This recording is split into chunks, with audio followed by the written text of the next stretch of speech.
Good afternoon on what is a bright, sunny and warm day. It is Wednesday the 23rd of March and I'm in the reading nook with a big, heavy box and a nice hot cup of tea.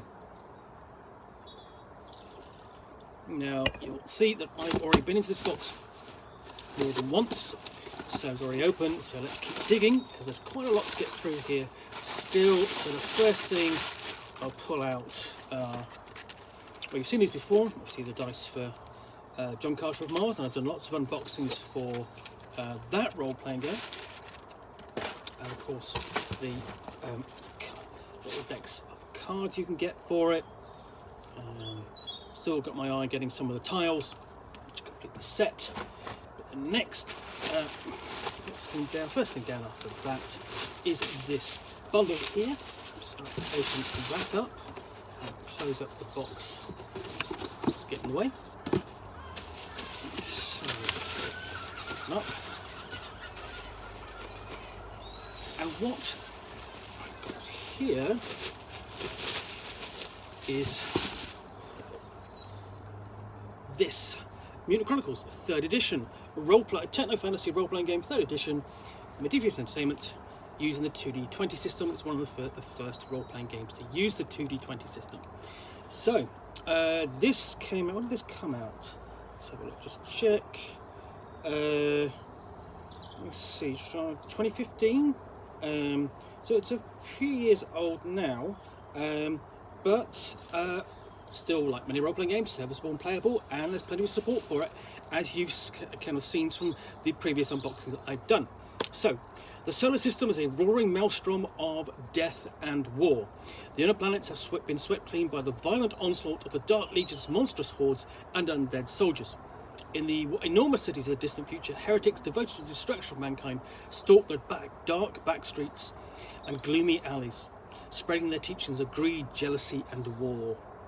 Mutant Chronicles takes you on a full-throttle diesel punk ride through a solar system beset by corporate intrigue and the invasion of the Dark Legion.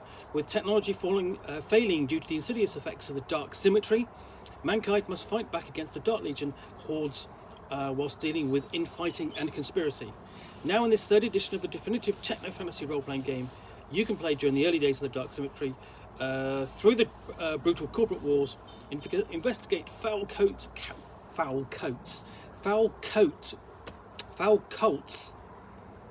as technology turns against mankind, or fight the enemies of the Dark Legion as they pour forth from the citadels across the colonies in the battle for humanity's future. Complete 2D20 game system including detailed character generation and cinematic role-playing, plus full rules for spaceships and vehicles. Never before seen secrets of the Mutant Chronicles universe and maps of the solar system and Lunar City. Insight into the Dark Legion apostles and their unique forces, tactics and plots, along with full stats for new and old monstrosities. Briefings on the major corporations, Imperial, Bauhaus, Capital, Mishima and Cybertronic, as well as the Cartel, the Brotherhood and White Star. A guide to running adventures during the rise of the Dark Symmetry and First Wars through to the return of the Dark Legion. So that's promising quite a lot in this core book. And what you've got is essentially full-on shoulder-padded action there. So we open up, and here we have here's a map of the solar system. Its connections are really done stylistically, or symbolically rather. Moreover, now this is originally a Swedish role-playing game. Came out in the early 90s, and then got an English edition sort of like in the mid to late 90s. And they're interesting, and they're very. You'll find they're very stripped down in comparison to this. Because this is a complete retooling with the 2D20 system. And we open up with let's have a look. Welcome to Mutant Chronicles, describing what you need, and paper and pencils, dice players, etc. And what it's describing it, and really it's down to it is a diesel punk role-playing game. Techno fantasy, and diesel punk because the machines and advanced technologies of man have been turned against him by the dark symmetry. Old technology has been dusted off and patched up to keep civilization rolling and the lights on. So technology in the game is heavier, and more reliable than the electronic devices that we're kind of used to. Technofantasy is a blend of dystopian cyberpunk intrigue in a larger-than-life world where shoulder pads are big and the hair is even bigger. So, if not almost very 80s, if not 90s. So since the early 1990s, Mutant Chronicles has spawned 2 editions of the roleplay game, several miniatures games, including Warzone, a collectible card game, Doom Trooper, several novels, and even a movie. And we have Mutant Chronicles time periods. So there we go, listed there, and they are Dark Symmetry, Dark Legion, and Dark Eden. And there's campaigns for all 3 of those. And then so we've got discussion of essentially what the factions are. Freelancers work for any faction, and the opposition, the Dark Apostles and Heretics. And looking at the different the setting, which is Earth and Lunar City, and the inner system, Venus, Mercury, Mars, and the asteroid belt, and the outer system, obviously Jupiter, Saturn, Neptune, Uranus, Pluto, and Nero. Nero being the 10th planet, and the discovery from which the Dark Symmetry was, and thus the Dark Legions, was unleashed. So here we begin getting into the faction, the core factions, which are the corporations, and they all have very different feels. So Capital is American, Bauhaus is Germanic and European, Mishima is Japanese, of course, Imperial is British, and Commonwealth. Cybertronic is new, and then White Star is Russian, but mostly based on Earth, which has actually become a wasteland during this period, or during the main period of the game, and that's covered in another supplement. So we get into quite a lengthy timeline here, explaining what happened. So beginning in the late 21st century and running up to the 25th century and into the Dark Symmetry era, which is the first, and that runs from 2480 through to 2580, and then we get into breaking the seal of repulsion, which is what triggers everything and sets off the first Dark Legion wars, and again all explained in this lengthy timeline. So then we get on the Second Corporate War, which is over 1,000 years later, and that's the second. That's the Dark Legion period, as you can see, kicks off there. And then we do have timeline secrets, so that's for the GM only, for Game Master only. We've got core mechanics, and the core mechanics obviously D20s, where you are rolling against an attribute plus a skill, and hoping to roll under, and that score successes. You're rolling 20-sided dice, and you get more dice through momentous bends and so on. And if you roll under the value of the skill, typically 1 to 5, then you get an extra success. Then we're into an example of play, nice and early. It's always a good sign when they put an example of play. Essentially, especially where you've got what was an entirely new role-playing game system in basically 2015. And then we go on to character life path. Like the character life path is character creation. And it's done as a life path through a life path. I'm doing it in several stages. You have you're rolling for you basically choosing your attributes, birth, faction, heritage, rolling for events, the current status, the environment where you grew up, your education. It's all quite. It's a fairly complex process, but I mean, what it comes down to is making choices and choosing, assigning skill levels, and the like. So you've got quite a lengthy list of different packages you can choose from at each stage. Then you have events for your adolescence. Again, these are rolled for So you've got, you know,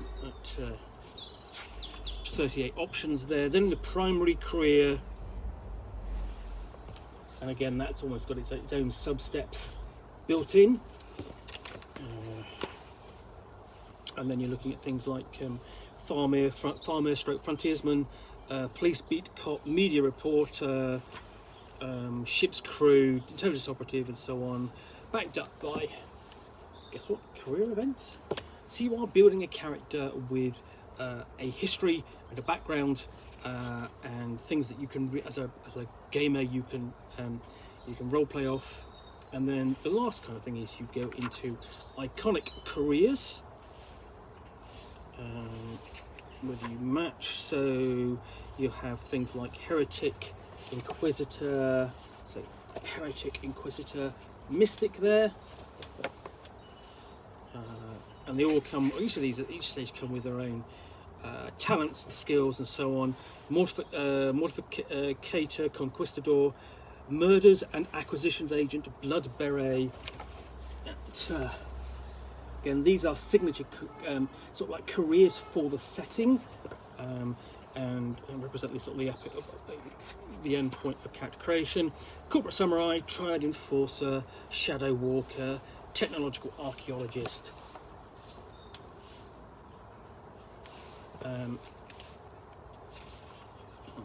Security, warfare, intelligence, cyber infiltration, cyber scientist, bone hussar, resector. Again, you have lots of end careers. So what you've got, 1, 2, 3, 4, 8, 12. And then we've got Night Witch, Lunar PD detective, Doom Trooper, celebrity. So that's, we're up to 12 there. And the Doom Trooper, of course, being the sort of like the signature character type, both within the setting, representing sort of like, you know, the warrior in his be-shouldered, heavy-shouldered, padded armour, and then politicians, Freedom Brigade, Venusian Marshal. So we're looking at sort of like, and then Rake. So we're looking at sort of like 20 or so of these ultimate careers for your character, and they really define what you are when you enter play. And you've got a room for customization as well. And then, of course, throughout this session we've got a complete example. Again, how does this work? We'll back it up with a good example. It's always a good touch. And then we get into experience, improving your skills, buying new talents, that sort of things you've got, and then an explanation of all what they are. So that's quite a lengthy section. So character generation isn't quick by any step. It's quite detailed, but you do come out with quite a rounded character. So I've got quite a lengthy list of talents there and skills. Then we get on to gaining and spending momentum. Momentum is created by rolling extra successes that you don't need to spend. So you save it as momentum, and then you can bank it, and then you can get extra dice or ask questions, although basically you have certain talents and how you just spend it in a particular way and that sort of thing. And then you've got chronicle points for extra special actions. And then we've got basically performing actions. There's an explanation of the rules. So, and then we get, that's quite quick, just a page or two, and then we get into combat. And it's basically a big feature of the game, obviously, because some of the characters are, just designed to be warriors, and it's quite detailed. So you are doing things like making attack to range, bracing, delivering a coup de grace, passing and readying an action, exploiting a weakness, shaking off an attack, all that sort of thing.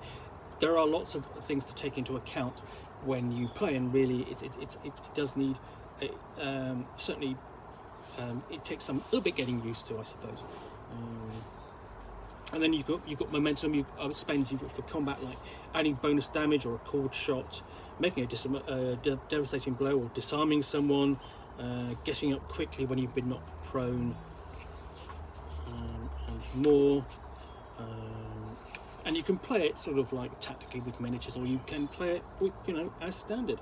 And here we've got some nice, simple, basically examples of NPCs, presumably something like that's come off the Kickstarter for it, or something like that, I should imagine.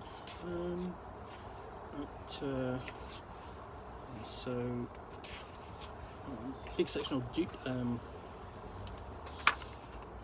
on injuries and so on. Of course, you're going to need that to follow up your combat. And then we have mental strain and madness, which is a feature of the game because you are dealing with horrific situations which could send you mad. So what happens is, you suffer dread. So essentially, characters generate repercussions on a skill test by rolling 1 or more natural 20s. And the GM can add and introduce a complication, or add 2 dark symmetry points to the pool. And then you can also dread comes in as well. And the effect of dread is it basically increases the range of which you roll complications. So a complication of straight 20, then you go up to level 2, you go up to another level, it's 19 to 20, and it go all the way down to 16 to 20 when you suffer 5 dread, and so on. So as you can see on the table there, so that's a debilitating thing, and that comes into play. And what the Game Master has, in answer to the player's pool of momentum, actually they have your own dark symmetry pool, and that's spent to complicate the player characters' lives and also power the abilities of some of the enemies. So you might be used to activate special abilities, spread corruption, perform response action, seize initiative, summon reinforcements, trigger a complication, trigger an environmental effect, inspire dread, or reload. And again, we've got more NPCs here.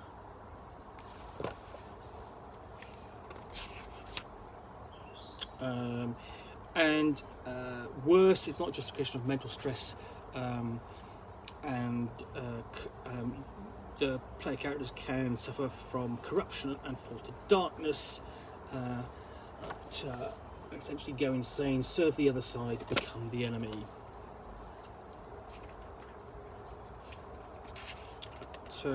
So corruption can defile technology, taint locations, and that's the sort of thing. It's so you have that element of the whole point behind the diesel punk is that technology, advanced technology, has been corrupted, and it can happen again even to the player characters if they fall themselves to corruption.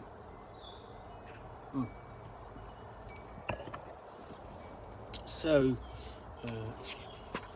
okay, so we so got another NPC there. So what else we've got in here? But at the same time, you can gain gifts for the dark symmetry.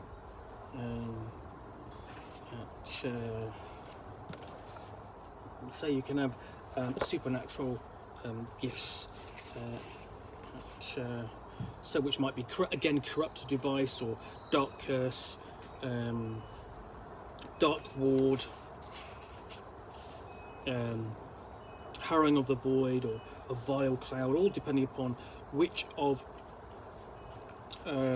the forces of the dark symmetry, dark legions that you follow, and which of the apostles you will follow, because there are several.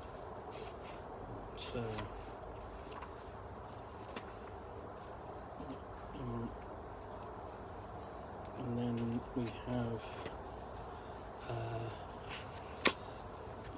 just missed some stuff here.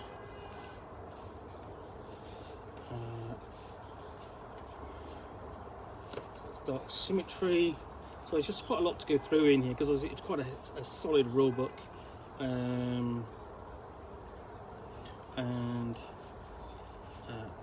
fortunately, opposing that, we have the Art of the Light, and some player characters and NPCs, mystics, and some of the like can cast spells. So we have the basic spells like Blessing, Contempt, Succor, even kinetic spells like Barrier, and Distortion, Impel, Levitate, and there are numerous types of spells, and they have their own. Essentially, let's just see. There's an associated talent tree for all of these, and you've got mentalism spells, and it's got its own talent tree.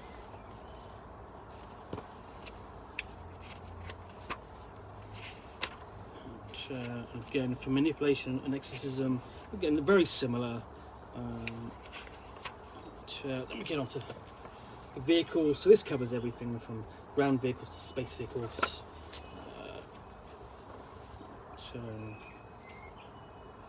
Because you know it's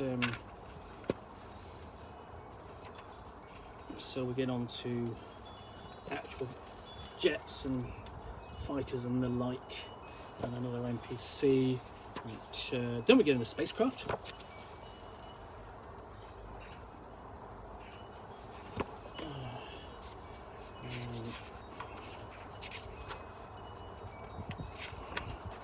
So we've got, you know, spacecraft combat, attacking spacecraft, damaging spacecraft, and so on. You know, so there is scope for that spacecraft combat, depending upon where the direction of the campaign goes. But it's likely that the player characters will be hopping planet, traveling the solar system, and then we get on to weapons and gear.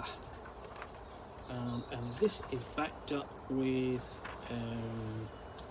essentially lots of tables for lots of descriptions of your weapons and weapon qualities, everything here from armor piercing to reach or non-lethal, gruesome full defense. And this is supported where you've got a list of the arms manufacturers of this solar system and the beginning of the weapons there as well.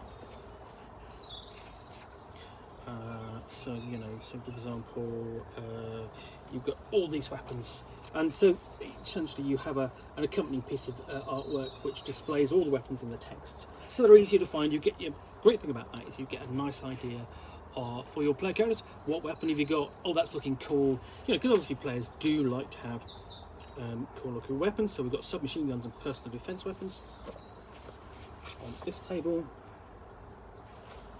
So this is a game with lots of guns, and the same again. You have assault rifles, battle rifles, and carbines.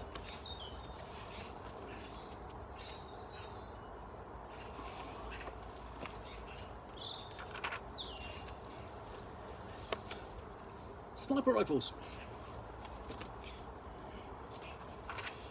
light machine guns, and squad automatic weapons. So you can do like military campaigns as well, fully equipped, and even then, you know, your average Doom trooper might actually be wandering around with a sniper rifle or a light machine gun, and it even goes as far as you've got heavy machine guns and support machine guns. So this plays into sort of like its origins as sort of like it's the other type of gaming with this is the military, missile launchers.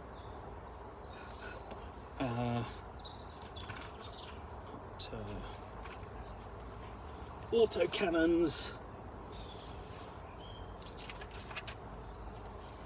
and just plain old melee weapons,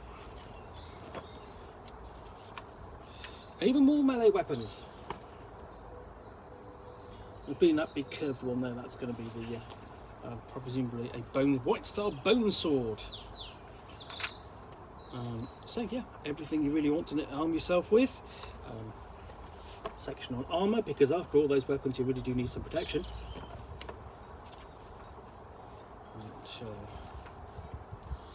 And then a full list of the armour and so on there after the descriptions. No illustrations of that, but that's fine. Then with general gear as well, belongings and you know. So we have communications and surveillance gear, technical gear, computing and chromatography, research, combat gear. So like presumably you've got like some kind of kit there. So doesn't quite say what it is, but it's near the glass cutter or the safe track kit or the sabotage kit. And a table for that. Then we get into adversaries.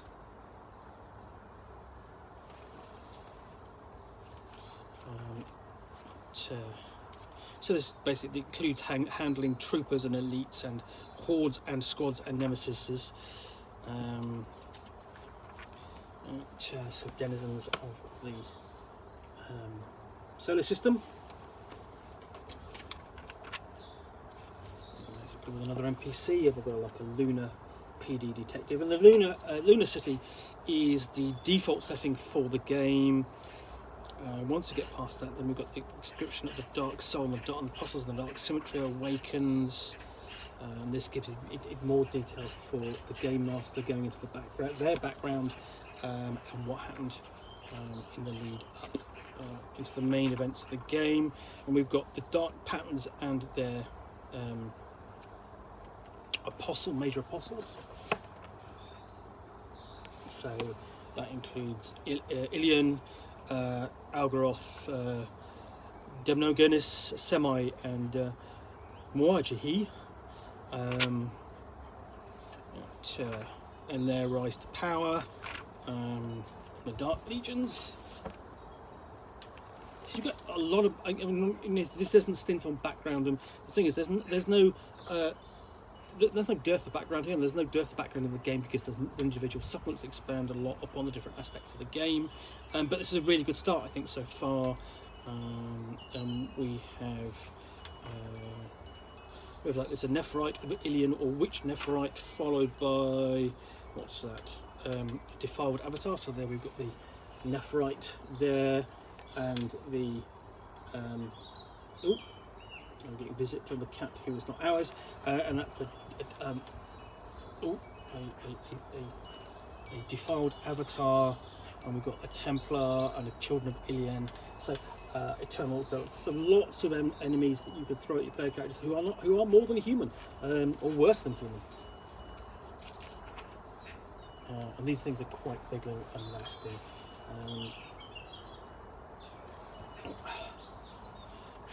Well, this makes things a bit more interesting to do whilst I'm trying to show you. And these are done legion by legion. So here we have the legions of Algaroth described.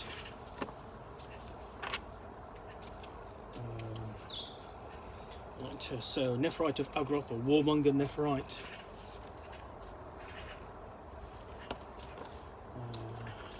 And Necromutants.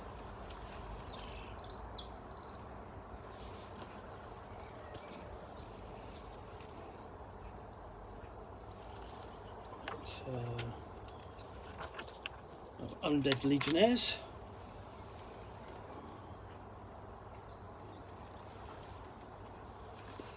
Sorry, he's giving me a look.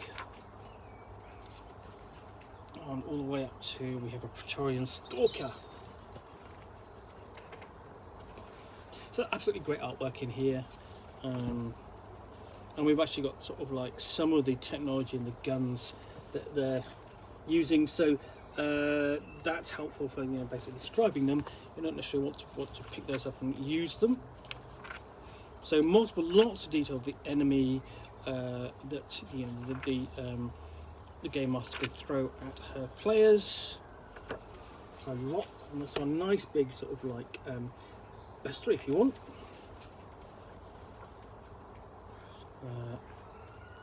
And so more and more of that.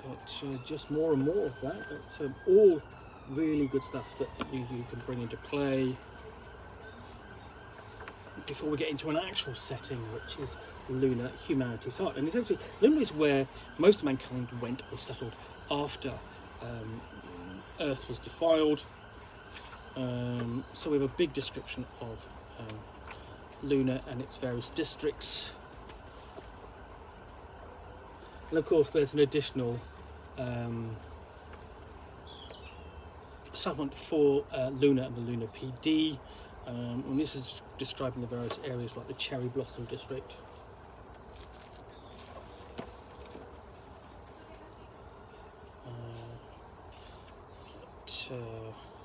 And then we get down to details like working for a living, a typical apartment, food and shopping, entertainment, media and fashion, and what life is like for the ordinary person before we start talking about the Luna PD. And then it's also essentially in the core rulebook, essentially as working for the Luna PD is sort of like a default setting. And again, we have a section on the Luna secrets for the GM's benefit, for the Game Master's benefit, which she can weave into her campaign. So we've got 2 or 3 pages of those before we actually look at, say, freelancers, employees and jobs. So this nicely looks at what a player character is doing as part of their, what's their job, what do they do. So we are looking at life as a corporate employee, as a freelancer, missions. We've got a sample Dean Trooper here, but this is providing you with that information where here's a setting, here's what your player characters are doing, and here's how they get on. And we've got Cap, and then we get into the sort of descriptions of the different factions. So there's Capital.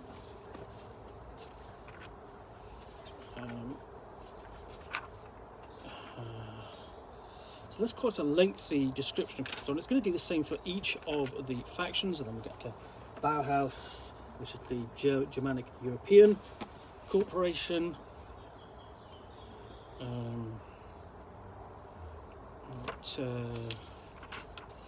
This is given the complete history of each of these. Mishima.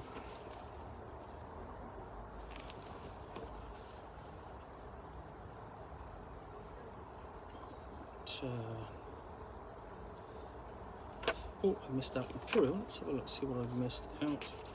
So, and Imperial. So we've got flipping through this because we're getting to the end of the book here.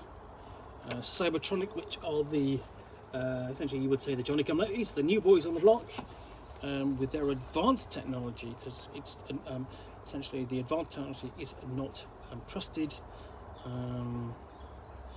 And then we have White Star, Defenders of the Motherland, because they're still based on Earth, where the other corporations are based off Earth. And the Cartel, which is, I think it's consistent of sort of like all the other little companies and so on, not connected with the major corporations.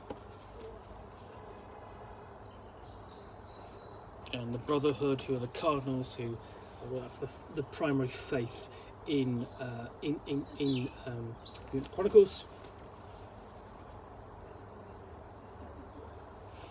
So all this, lots of information. Then the eras of play. Then we begin to see essentially what's happening in each of the eras. How can you play in these? So you're looking at the Dark Legion era, the Dark Symmetry era, and up to let's have a look. And a bit further, and then we're going to the game mastering. Okay, we're basically dealing with all this information that she has been given so far, and just giving a good advice. You've got pages and pages of really good advice in here, and what's going on, and advice on sort of effectively handling things like the terrain and scenes. And they're all important when it comes to the combat scenes and building battles, and it also covers things like chase scenes, social conflict, role-play mechanics, or both, how to handle NPCs, and going to sessions We'll step it up so we go basically from the basic up to sessions and campaigns. And there are 2-3 campaigns available for the game as well. So yeah, that's everything you kind of need. And then you really have a section of tables and the like. So you have a very thorough section, and last thing we've got a glossary of terms. That's a nice addition when you're dealing with something as different as Mutant Chronicles.